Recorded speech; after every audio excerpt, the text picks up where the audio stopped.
నమస్తే, welcome to పొలిటెంట్ health. మీరు గంటలు గంటలు రీల్స్ చూస్తున్నారా? ఈ రీల్స్ అడిక్షన్ అనేది డ్రగ్ అడిక్షన్తో సమానమైన విషయం మీకు తెలుసా? మరి ఈ అడిక్షన్ నుండి ఎలా బయటకు రావాలి, ఈ అడిక్షన్ నుండి బయటకు రావడానికి ఎలాంటి టిప్స్ ఫాలో అవ్వాలి అనే విషయాలను మనకు తెలియచేయడానికి ఈరోజు మనతో పాటు ఉన్నారు doctor Ranganatham, senior neuro surgeon. Doctor గారిని అడిగి ఇప్పుడు మరిన్ని విషయాలు తెలుసుకుందాం. నమస్తే సార్. సార్, ప్రస్తుతం యంగ్ జనరేషన్ కావచ్చు, ఎవరైనా కూడా చిన్నపిల్లల దగ్గర నుంచి పెద్దవాళ్ళ వరకు ఫోన్లో రీల్స్ ఆర్ షార్ట్స్, చిన్న చిన్న వీడియోస్ చూస్తూ టైం వేస్ట్ చేసుకుంటున్నారు. టైం విషయం పక్కన పెడితే అసలు ఆ రీల్స్ చూసేటప్పుడు కొంచెంసేపు చూద్దాం అనుకునే వాళ్ళు గంటలు గంటలు చూస్తున్నారు. సో దీనికి కారణం బ్రెయిన్లో డోపమైన్ అనే ఒక హార్మోన్ రిలీజ్ అవ్వడం వల్ల మనం ఎక్కువసేపు చూస్తున్నాము అనేది ఒక పబ్లిక్లో ఒక ఇది ఉంది. దీన్ని ఎలా కంట్రోల్ చేయొచ్చు సార్? ఇది కంట్రోల్ చేయడం అనేది అసాధ్యం. అంటే వ్యక్తి తనంతా తానే ప్రయత్నం చేయాలి. అవునా?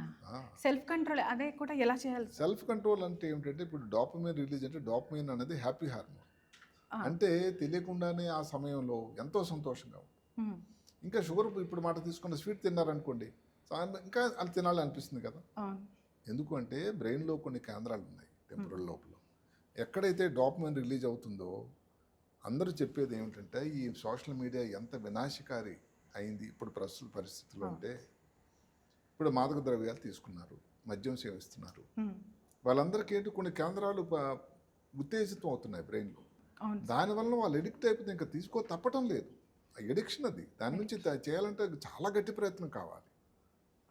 రీల్స్ వల్ల కూడా అదే కేంద్రాలు ఉత్తేజం అవుతున్నాయట దగ్గరలోనే. అంటే ఎడిక్షన్ తాలూకా ప్రభావం ఎంత జరుగుతుందో చూడండి. డ్రగ్స్కి ఎలా అయితే ఎగ్జాక్ట్లీ సేమ్ థింగ్. డ్రగ్స్ కానీ, జంక్ ఫుడ్ కానీ, రీల్స్ కానీ, ఎందుకంటే ఆ హ్యాపీ హార్మోన్ అంత ఉత్తేజంగా ఉంటుంది. ఒకసారి మొదలైందంటే మళ్ళీ మళ్ళీ చూడాలనిపిస్తుంది, మళ్ళీ మళ్ళీ తినాలనిపిస్తుంది స్వీట్, మళ్ళీ మళ్ళీ జంక్ ఫుడ్ తినాలనిపిస్తుంది, మళ్ళీ మళ్ళీ రీల్ చూడాలనిపిస్తుంది. దానివల్ల ఏమిటంటే నేను తగ్గించాలనే ప్రయత్నం, కొన్ని ఇంకా దూరంగా ఉండడం, దానికి బదులు కొన్ని పుస్తకాలు చదవడం, డైవర్ట్ అవ్వాలి, ఎక్సర్సైజ్ చేయడం, ఆ సరైన నిద్రభంగం అయిపోతుంది. అంటే నేనేంటి దానికి డిజిటల్ ఫ్రీ టైం అని ఉంది. డిజిటల్ డీటాక్స్ కాదు. డీటాక్స్ అంటే టోటల్గా వదిలేయడం, అది అసాధ్యం, జరిగే పని కాదు. కొంతసేపు టైం అంటే ఏమిటి, భోజనం చేస్తున్నారు, నో రీల్స్, ఫ్రెండ్స్తో కూర్చున్నారు. ఈ మధ్యకాలంలో ఆ ట్రెండ్ వచ్చిందండి, ఎంతో సంతోషం.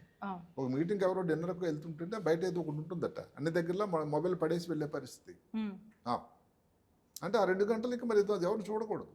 ఇప్పుడు ఎదురుగా ఫ్రెండ్ కూర్చుంటాడు, మాట్లాడుతూ నీ మొబైల్ చూసుకుంటే ఎలా ఉంటుందండి? అంటే ఇలాంటి రోజులు ఈ జెన్ జీలో కూడా వచ్చింది కొంతవరకు మార్పు. చాలా సంతోషం మార్పు. పిల్లలు కూడా అదే గమనించాలి. అందువల్ల దీనికి ప్రయత్నం అంటే స్వయం ప్రయత్నం. ఇప్పుడు దాన్ని చెప్పేటోళ్ళు మేము అందరినీ చెప్తాం, దాన్ని తక్కువ టైం చేయాలి. మరి భోజనం చేసినప్పుడు కూడా పక్కన చూసుకుంటూ పక్కన నుంచి భోజనం చేస్తుంటే ఎట్లా? మరి ఇప్పుడు ఇన్ని రాష్ట్రాలు, ఇన్ని దేశాలు, ఫస్ట్ ఆస్ట్రేలియా దేశం, ఎందుకంటే పిల్లలకి 16 సంవత్సరాల లోపల అసలు ఫోన్ అలౌడ్ లేదని ఆల్రెడీ చట్టం చేశారు. స్పెయిన్ వాళ్ళు చేశారు. చైనాలో ఇంకా చాలా, అసలు తల్లిదండ్రుల మీద దాని ప్రభావం. పిల్లలు కానీ ఒక పర్టికులర్ టైం తర్వాత చూస్తూ ఉంటే మీ తప్పు అని. అది చైనా దేశం కాబట్టి అక్కడ నడుస్తుంది. ఏదైతే ప్రజాస్వామ్య దేశం అది మనం చేయలేము మన దేశం లాంటిదండి. మారి ట్రెండ్ ఎటు మారుతుందంటే, ఉత్తరప్రదేశ్లోనూ కానీ ఈ మధ్యకాలంలో ఇంకా వేరే రాష్ట్రంలో, ఎక్కడ రాజస్థాన్లో కూడా పిల్లలు న్యూస్ పేపర్ చదివే అలవాటు చేయాలి. దేశంలో ఏం జరుగుతున్న విషయాలు తెలియాలంటే న్యూస్ పేపర్ చదవాలి, న్యూస్ పేపర్ పఠనం చదవాలి. మీ లోకల్ న్యూస్ ఎక్కడో మీరు కాకినాడ న్యూసే చదివారనుకోండి, కాకినాడ గురించి మీకు సంతోషంగా అనిపిస్తుంది. దానివల్ల మీ తాలూకా వొకాబులరీ పెరుగుతుంది. ఇంగ్లీష్ పేపర్ కూడా చదివితే ప్రతిరోజు ఏదైతే ప్రేయర్ టైంలో 10 నిమిషాలు 15 నిమిషాలు ఆ రోజు న్యూస్ పేపర్ విషయం చదవాలి, బై రొటేషన్ పిల్లలంతా. అంటే మళ్ళీ ఎక్కడికి వెళ్తున్నాం? మొదటి రోజులకు వెళ్తున్నాం.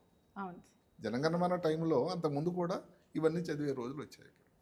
అంటే ప్రజల్లో ఈ పర్టికులర్ మీరు చెప్పే రీల్స్ తాలూకా ప్రభావం ఎంత వినాశకరంగా అవుతుంది, ఎంత ఇబ్బంది అవుతుంది, వాళ్ళ ప్రొడక్టివిటీ ఎంత తగ్గిపోతుంది, వాళ్ళ తాలూకా పర్ఫార్మెన్స్ కాలేజీలో కానీ స్కూల్లో కానీ ఎందుకు తగ్గుతుంది? ఫోకస్ తగ్గిపోతుంది, కాన్సన్ట్రేషన్ తగ్గిపోతుంది, ఇరిటేషన్, కోపం, తాపం, ఈ హింసా ప్రవృత్తి ఎంత పెరిగిందండి. క్రూయల్ మైండ్ సెట్ అయిపోతుంది అంతే. అదే కాకుండా వాళ్ళ కూపస్థ మండోకులు అయిపోతుంది, వాళ్ళ ప్రపంచం వేరైపోయింది. ఒక్క మొబైల్ ఆ ప్రపంచం, చుట్టుపక్కల మిత్రులతో మాటలు లేవు, అసలు అందరూ ఊబకాయం అయిపోయింది, లావ్ అయిపోయారు. ఎందుకంటే బయటకు వెళ్ళేది లేదు, ఆడుకోవడం. ఒకప్పుడు సైక్లింగే లేదు, సైకిల్ ఆడుకునేవాళ్ళు స్కూల్లో. ఇప్పుడు రోజులు మారిపోయినాయి. అందువల్ల మొబైల్ అన్నది ఎంత ఉపయోగకరం, టెక్నాలజీ అనేది ఉంటుంది, టెక్నాలజీ ఇంకా ఎక్కడికి పోదు. ఇప్పుడు ఉంటే ఇంకోటి ఆర్టిఫిషియల్ ఇంటెలిజెన్స్ వచ్చింది, ఇంకోటి వస్తుంది. టెక్నాలజీ విప్లవం అండి ఇది, ఎవరు ఆపలేరు ఇది. ఆ ఉన్న దాంట్లోనే మానవ ఉపయోగానికి ఎంత ఉపయోగకరంగా ఉండాలి అనేది మనం అందరం ఆలోచించాలి.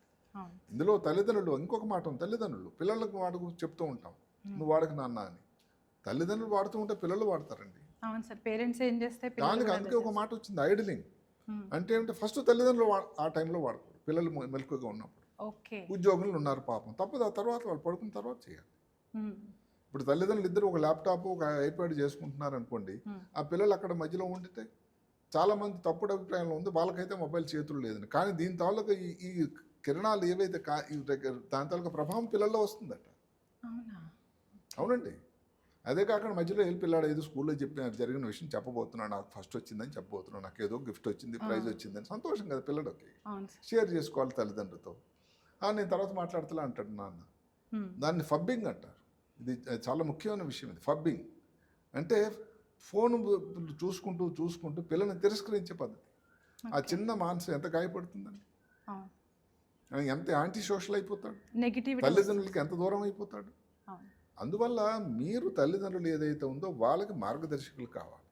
వాళ్ళ మార్గదర్శకులు కావాలంటే మీరు వాడేటువంటి సమయం తగ్గించేయాలి.